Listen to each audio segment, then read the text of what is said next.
What's going on? Welcome back to the channel. And before we get into the project, do me a favor, hit that like button, consider subscribing to the channel. It really helps out. Now, let's get into it. So for those of you who caught my live stream, the original intent for this cab was to use a breakout board to get HDMI signal into the stock monitor, and well, that just didn't work out. So we're going to actually swap out the entire monitor. So we'll start by disassembling everything, taking off the back cover. We're going to unplug everything from the stock PCB. Going to go ahead and take off the PCB cover on the back. And do remember, the on-off button is attached, so unplug that carefully.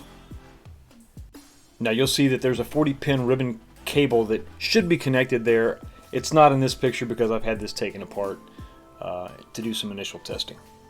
Back to the front of the cabinet, we're going to take off the bezel.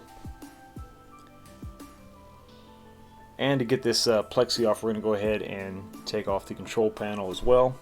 And with all those wires disconnected, it just comes right out.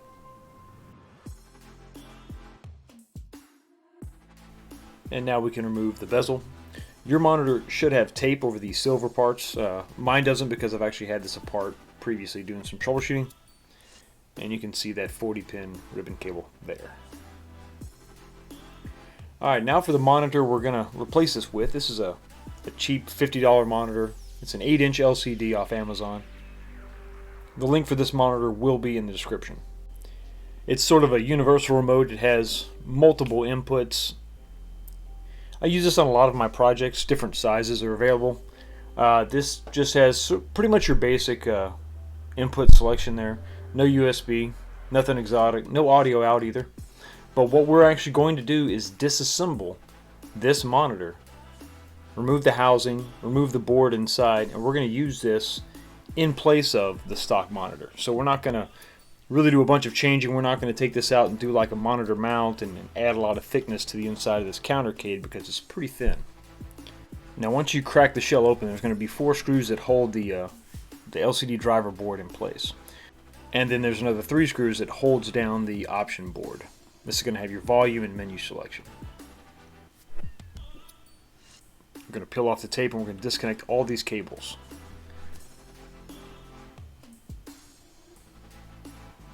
And then we'll lift the LCD itself out of the plastic housing. Now you take apart all the cables, but I wanted to pay special attention to the ribbon cable here. You want to disconnect the bail, so use a pry tool to separate that black bail lock, and then the cable should just fall right out. Don't tug on that. It's very delicate ribbon cable. Also take the time to remove some of these foam pieces because that's going to add a lot of thickness to the monitor. Also want to take out this metal bracket that the stock PCB is mounted to.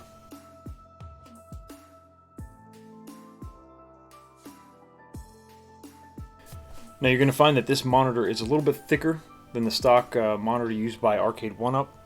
So we're going to have to take some material out of this board in order to have this thing sit nice and flush.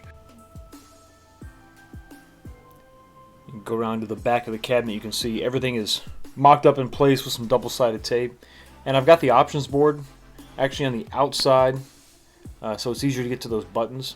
This is going to be useful when you set up the board itself. Pay careful attention once again to that ribbon cable and the option board connections. This options board is going to have the menu select, power button, and all that. Okay, so it's important to note that at this point of the video, I thought that the monitor wasn't working because it wasn't recognizing any of the inputs. You have to make sure you plug in your input and then the power cable, or it won't recognize it. So if you're using HDMI, plug in the HDMI and then the power cord. It's crucial. Okay, now it's time to set the depth on the router to the thickness of this monitor that we're going to use. Now we're going to take the stock Arcade1up board that the LCD mounts to, and we're going to basically go around the perimeter and deepen the hole that's already there, because we want this monitor to sit in the same spot that the stock one did.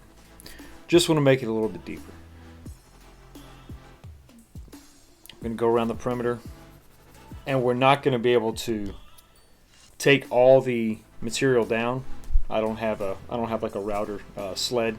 So what we're going to do is we're going to cut the section that we couldn't get to with the router. We're going to take that entire section and just cut it completely out.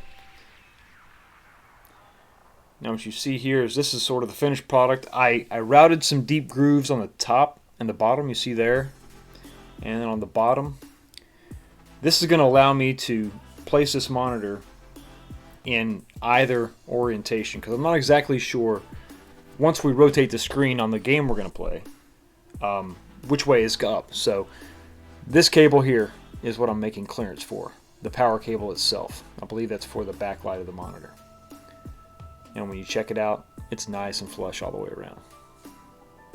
Plenty of room for the ribbon cable on the right side, that adapter. So this would be the ideal orientation. This is where we're going to start.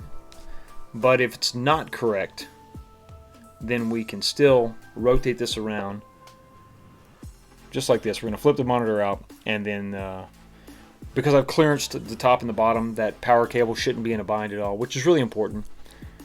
And it still allows the ribbon cable to lay flat. It's not ideal, but it's not going to be any issues. So we shouldn't have to route this piece any further. Alright, let's take it back inside and reassemble. I'm going to put it all back together, and because we're using the stock Arcade1up monitor mount, everything's going to fit in place like it should. All the holes are going to line up. It's going to fit in the groove just nice. Should be basically a factory finish. And the great thing is we're not adding any additional depth inside the cabinet. Putting all this back together now, we're going to go ahead and use the stock screws, obviously. Got a nice big gaping hole, but you're still going to have plenty of support for this monitor. We've got a good 3/4 of an inch all the way around of material that this can lay into. Once we get it in place, we're going to go ahead and throw some tape on here. Once again, I am using that the fabric tape.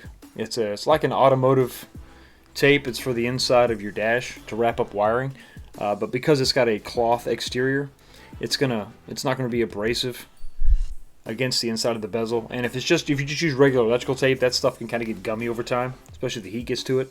So this is a much better option. All right, let's get this bezel in place. Plug in the PlayStation and test it out. I'm using the HDMI input with a Pound Technologies HDMI adapter. Now once the game boots up, we can go into the menu and we can rotate the screen so that this plays correctly. And if you haven't guessed it already, this is the theme I'm going to go with for this cab. This is going to be a Raiden 2 cabinet. One of my most favorite shooter games of all time. Should be fun. And of course you can see that the screen is in there upside down. So we're going to take it all apart. It's really not that bad. Just a quick thing to maybe when you do this, don't put the tape on until you actually know you have the right orientation. Well, we flip it around. We reapply the tape. Obviously disconnecting everything in the back before you flip it around. Put it all back together and make our connections one more time. And let's give it a shot.